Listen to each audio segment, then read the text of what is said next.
How I stopped responding is the reason everything started changing, not slowly, not over time, immediately, and not in a way I expected, because I didn't become more interesting.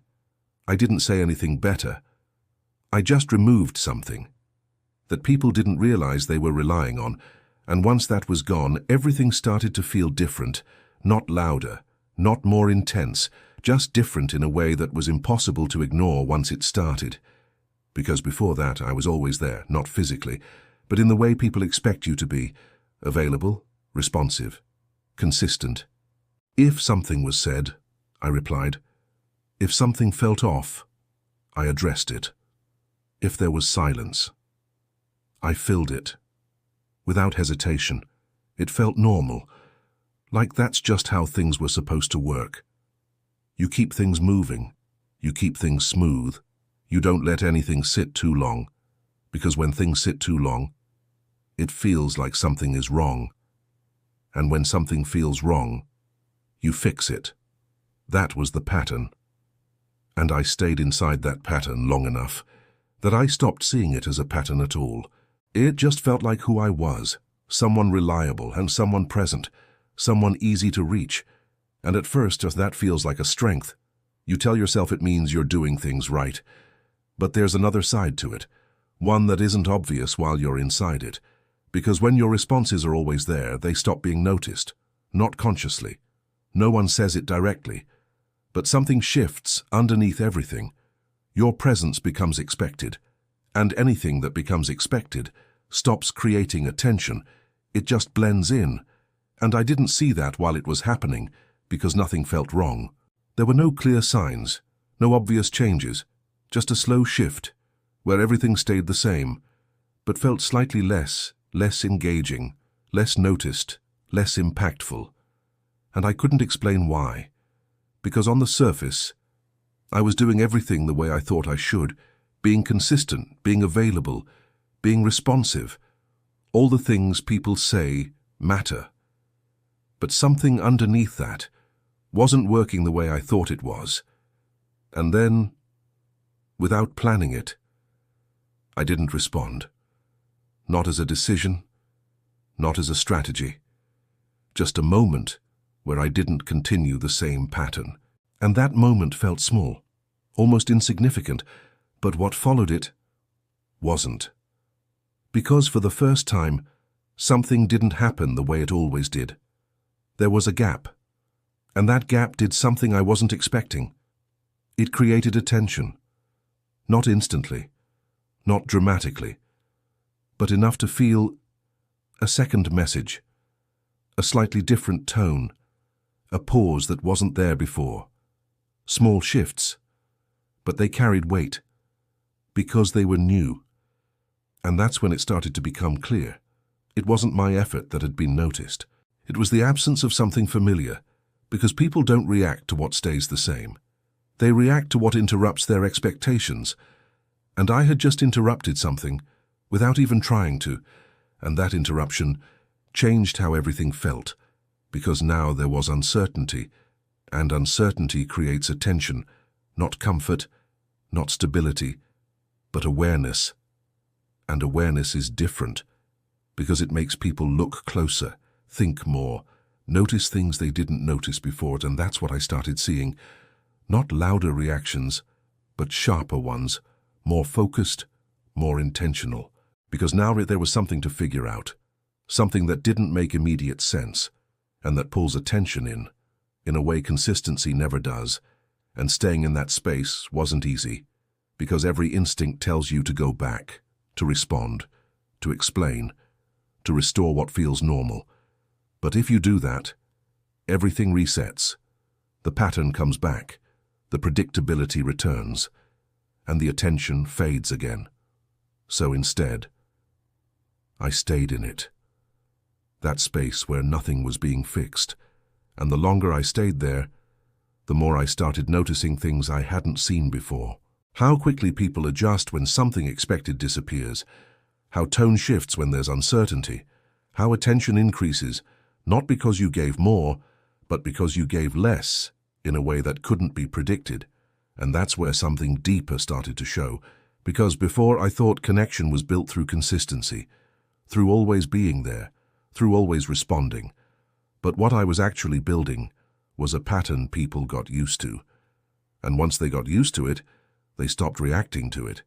Not intentionally, just naturally. Because the brain doesn't focus on what it already understands. It focuses on what changes. And I had removed all change by being exactly the same, every time. So the moment that changed, attention came back. Not because I became better, but because I became less predictable, and predictability is comfortable, but it doesn't hold attention, it releases it, and that realization starts to shift how you see everything. Because now, you're not just looking at what people do, you're looking at what they respond to, and those aren't always the same thing. Because someone can interact with you without actually paying attention. They can reply, they can engage, they can stay present. But none of that means they're fully aware until something changes. And then suddenly, they are. And that's what I was seeing. Not new behavior, but clearer behavior. Because without my constant responses guiding everything, people started showing how they actually operate, not in reaction to me, but in response to uncertainty. And that's where things become revealing, because uncertainty forces people to adjust, and those adjustments say more than consistency ever does. Some people lean in, some people hesitate, some people disappear completely. And before, I would have reacted to all of that, tried to stabilize it, bring it back to what felt normal. But now I wasn't doing that. So whatever happened was happening without me controlling it. And that's when the biggest shift began. Not in them, but in how I saw everything. Because once you realize you were part of what made things feel stable, you stop assuming stability was always there. You start seeing how much of it was being maintained by your own consistency. And when that consistency is gone, what's left and isn't broken is just real, and real doesn't always look the way you expect it to, because some things don't continue, some conversations fade, some people don't adjust, and your first instinct is to think you caused that by not responding. But if something only exists when you're the one maintaining it, then it wasn't stable to begin with. It was dependent on you continuing the pattern. And that's a different kind of connection entirely. One that feels strong until you stop holding it together. And seeing that changes how you move. Because now, responding isn't automatic anymore. It's a choice. And that choice carries weight. Because every response either reinforces a pattern or shifts it. And once you're aware of that, you start noticing everything differently. The timing, the expectations, the way people behave when something isn't given to them immediately. And that awareness doesn't go away. Because now, you've seen what happens. When you stop responding the way people expect, and you can't unsee it, because the shift isn't just external, it's internal. It changes how you interpret silence, how you see space, how you understand attention. And once that understanding is there, you don't rush to fill every gap anymore. You let it exist, and in that space, things become clearer, not louder, not more dramatic, just more honest. Because without constant responses shaping everything, people show you who they are and how they react when access changes. And that's something you only see was when you stop giving it the same way, every time, because access isn't just about being there. It's about how predictable that presence is. And once that predictability breaks, everything else has to adjust, and not everything knows how to. And that's where the real shift begins. You've been watching this more than you realize, and that's exactly the point. What happens next is not motivation, it's exposure turning into behavior. Most people completely misunderstand why that works.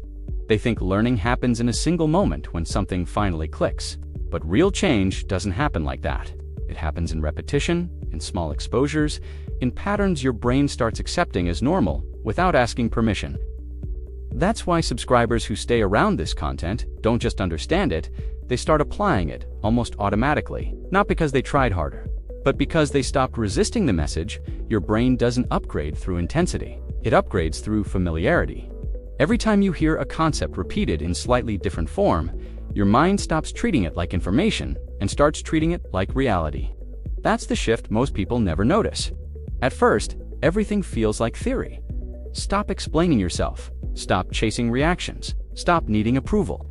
It sounds almost too simple to matter. But then something subtle happens. You start recognizing yourself in it. Not all at once, but in moments. When you don't reply instantly, when you don't over-explain, when you don't rush to fix someone's misunderstanding of you, each time you don't react the old way, you're not just trying something new. You're breaking a pattern and replacing it with structured silence. That's what repetition does. It doesn't teach you new information, it removes your dependence on old responses. Most people stay stuck because they only hear things once. Once isn't enough for the nervous system. Once is entertainment.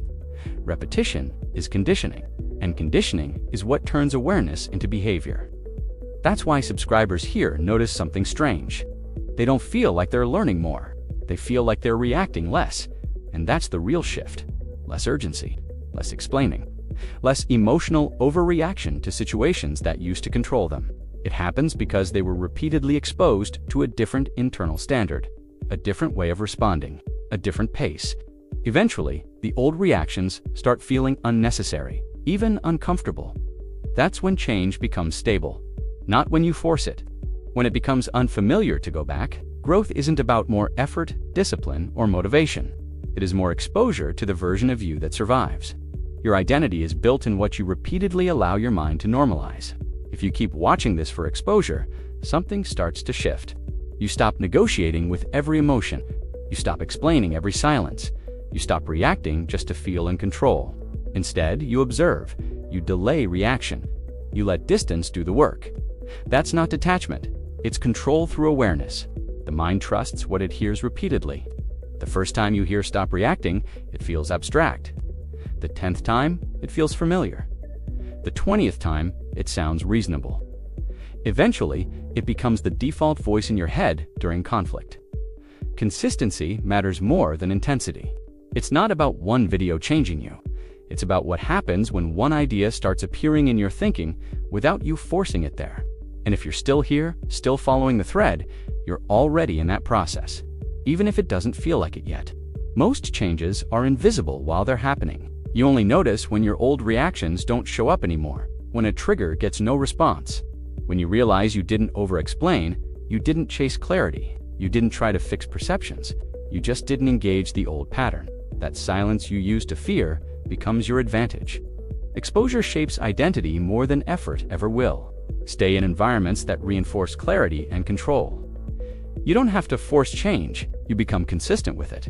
That's why this works steadily until your reactions stop leading your life. If you find value in this shift, stay close to it. Let repetition do what motivation never could. I'll see you in the next one.